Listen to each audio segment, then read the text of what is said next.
Pemirsa, memutarkan musik di ruang komersial wajib membayar royalti. Ketentuan ini berlaku untuk lagu lokal maupun internasional. Untuk membahasnya kita sudah bersama Ketua Lembaga Manajemen Kolektif Nasional LMKN, Dharma Oratmangun. Selamat sore, Bang Dharma. Selamat sore, Bung. Selamat sore. Baik. Terima kasih buat ya? TV One Baik. yang ada media seperti ini, kita melakukan edukasi untuk bangsa ini. Gitu. Tentu. Ya, Baik, Bang, langsung aja. Jadi royalti di ruang komersial, ini penerapannya akan seperti apa sih? Mudah saja kok, mudah saja. Jadi undang-undang mengatakan bahwa ketika sebuah karya cipta lagu, ini formulasinya aja ya, digunakan di ruang publik, mendatangkan, menghasilkan manfaat ekonomi bagi penyelenggara, itu wajib hukumnya penyelenggara itu mendapatkan izin dari pemilik hak cipta maupun hak terkait. Baik. Gitu.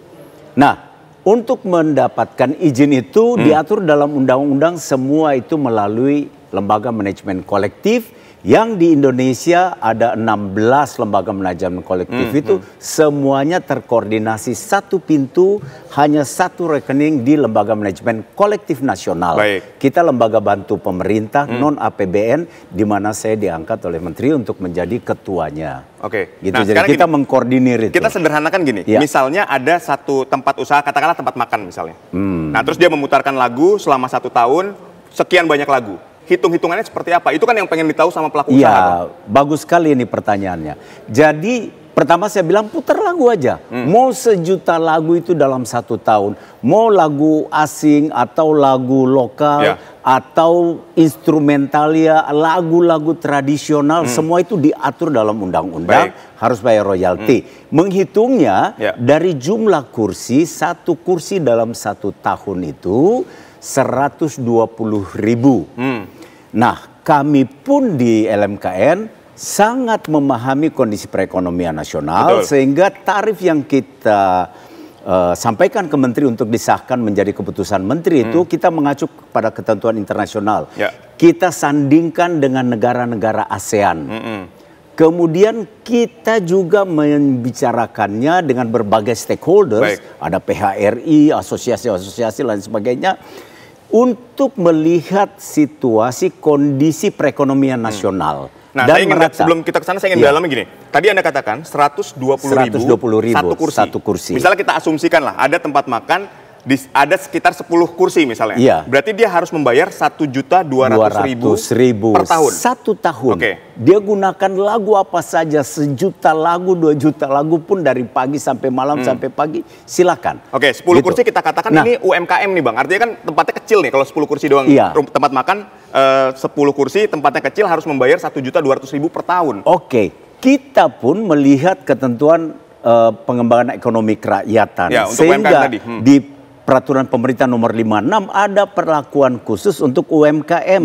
Kita menghitungnya ada bukan diskon ya, tapi ada pemahaman untuk okupansinya kita menghitung 60%. 60% dari 1.200.000 tadi kalau kita asumsikan tadi kan. Jadi nggak sampai 1 juta 1 tahun. Jadi setiap bulan itu dihitung lagi. Nggak sampai berapa ratus ribu kan. Uang parkir aja udah melebihi itu. Tips saja udah melebihi itu. Jadi sekali lagi itu digunakan saja dan pakai lagu itu bagus sekali untuk meningkatkan perekonomian nasional. Kasihan loh pencipta lagu, pemusik. Mereka itu haknya yang harus kita berikan. Sekarang gini, bagaimana pengawasannya? Sedangkan begitu banyak usaha, kita ngomongin tempat kebugaran, tempat kafe, restoran, hotel dan seterusnya. Kita sekarang sudah mulai, pertama kita secara manual kita datangi dinas pariwisata dan dinas seluruh kota kabupaten di seluruh Indonesia. Data itu sekarang kita sudah pakai dengan sistem, kita sedang bekerja sama dengan pengendalian AI, Artificial Intelligence, untuk juga kita mendeteksi di tempat-tempat mana dengan data yang ada. Dan itu belum keseluruhan kita, karena kita kan masuk di database dulu gitu ya. Nah, oleh karena itu hari gini kan harus berbasis teknologi. Kami sudah melakukan kerjasama dengan berbagai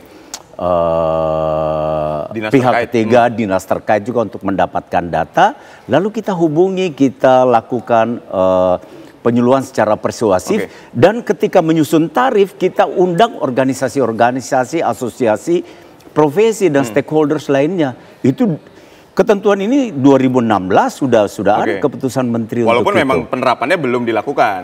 Sudah dilakukan secara bertahap dari waktu ke waktu. Tidak menyeluruh maksud saya ya? Iya, belum menyeluruh. Tapi sekali lagi sekarang ini buat UMKM atau siapa saja atau kafe-kafe di mana saja, ketika aja LMKN di websitenya dapat semua keterangan itu. Cara membayarnya bagaimanapun ada, tinggal tanya di Google juga langsung keluar semua bagaimana mengurusi dan lain sebagainya. Jadi tidak ujuk-ujuk ini, misalnya saya tidak akan menyebut 1-2 merek ya. Iya. Artinya kan ada juga beberapa tempat makan yang tiba-tiba dikenakan denda, misalnya katakanlah 2,26 M misalnya. Nah itu, ini apakah ujuk-ujuk atau memang juga ada proses secara bertahap yang dilakukan? Itu ada kasus yang sekarang masyarakat juga tahu. Justru dari tahun 2022 itu kita sudah berkomunikasi. Bayangkan 2022 ada pertemuan beberapa kali, kita minta data nggak dikasih. Kita tanya ada berapa gerai nggak dibilang. Akhirnya coba bayangkan, kita mengirim petugas keliling di luar Jawa itu ada 60-an sekian gitu. Nah sampai lakukan pembicaraan berkali-kali tidak. Upaya paling akhir adalah proses hukum. Proses hukum itu apa? Untuk pihak LMKN yang mendapatkan kuasa itu mendapatkan kepastian hukum. Dan pihak yang ditagih juga kan supaya mendapatkan kepastian hukum. Artinya pelaku usaha itu tidak perlu takut ketika misalnya katakanlah dia belum membayar dari apa yang kita obrolkan hari ini, terus dia belum membayar nih royaltinya, terus tiba-tiba ujuk-ujuk langsung didenda, tidak mungkin ya? Enggak begitu loh. Kita makhluk berbudaya semua. Ada tahapan kita surati, ada tahapan kita membangun komunikasi, kita memberikan penjelasan dan lain sebagainya. Dan itu tahapan upaya terakhir. Ada satu kasus yang sudah ditetapkan juga tanda petik tersangka, tapi kita sampai saat ini detik saya bicara ini ada pembicaraan mediasi bagi LMKN. Kalau sudah tidak ada cara lain, terpaksa harus menempuh jalur hukum. Tapi gini, persepsi di masyarakat itu kan karena biasanya ngedengerin lagu itu gratis, kemudian jadi bayar royalti. Itu kan yang akhirnya dengerin lagu aja sampai kasih royalti harus bayar. Kita kan bangsa yang berbudaya tinggi. Kita harus hargai sebuah karya cipta lagu itu ada pemiliknya. Coba bayangkan kita bikin restoran, kita mau bikin gado-gado, kita mesti beli sayur, beli ini kan cost. Ya udah ketika kita pakai musik sebagai salah satu menu walaupun bukan menu utama misalnya, tapi kan ada tarifnya, itu ada pemiliknya. Jangan kita rampok dong hak milik orang. Jadi tujuannya memang untuk si pemilik ini ya? Iya, pemilik karya cipta itu pencipta lagunya, penulis liriknya, kemudian hak terkait itu ada musisi, penyanyi, dan produsen fonogram. Baik, terima kasih Bang Dharma Oratmangun, Ketua Lembaga Manajemen Kolektif Nasional LMKN telah berdialog bersama kami di sore hari ini. Terima kasih. Semoga ini dapat menjawab lah apa yang menjadi keresahan para pelaku closing usaha. Statement saya, singkat saja. Gunakan lagu, jangan takut, dan bayar royalti tidak buat usaha Anda bangkrut. Baik. Tarif royalti musik untuk performing rights di Indonesia paling rendah kalau kita bandingkan di negara-negara lain. Ya, dan ini adalah hak juga untuk mereka yang menjadi pemilik dari hak dari lagu tersebut ya. Pengembangan ekonomi kreatif berbasis pada budaya. Baik, terima kasih sekali lagi Bang Dharma telah berdialog bersama kami. Sehat dan sukses selalu untuk Anda. Iya, terima kasih. Pemirsa, Perdana Menteri Israel Benjamin Netanyahu dan Yoav Gallant, mantan Menteri Pertahanan Israel, terancam ditangkap oleh Mahkamah Pidana Internasional atas dugaan kejahatan perang dan kejahatan kemanusiaan. Informasi akan kami hadirkan sesaat lagi. Tetaplah bersama kami.